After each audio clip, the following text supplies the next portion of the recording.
Wow, boys and girls, isn't that something amazing? So now the Duchess and Dutch and Duchess are just kind of making a joke out of him, right? Making him a laughing stock.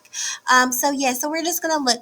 Does the Duke and clergyman react to Don Quixote differently? Yeah. So the Duke is what making a fun, like joking with him, and the clergy thinks it's not funny. The clergyman thinks it's not funny at all. He wants to leave. He says, "I'm gonna leave here as long as this foolish guest is here."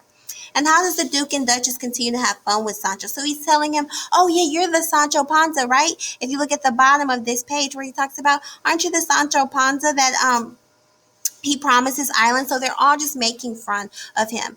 And it's also Sancho's having the same type of fun that the Duke and Duchess was experiencing before. So I want you to read that, look at those questions, and then answer them. Okay, so now I want you to log to continue to go over our next portion. So we have our word work, and the word work for today is monumental. Monumental. So in the chapter it says the confusion was monumental, which means great or extreme. So for example, in a sentence you would use this: Neil Armstrong's walk on the moon was a monumental event in American history. So that means it's great or extreme.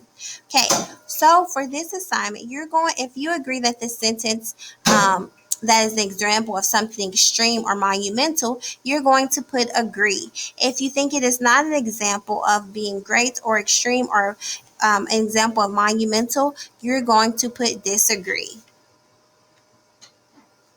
Okay, boys and girls, so that is it for our lesson today. We have discussed our questions. We've learned about Don Quixote and how Sancho and Don Quixote have different personalities. And we did those discussion questions. And I hope that you really enjoyed these two chapters. Now move on and continue your writing. And I'll see you later and next on our next lesson for lesson 10.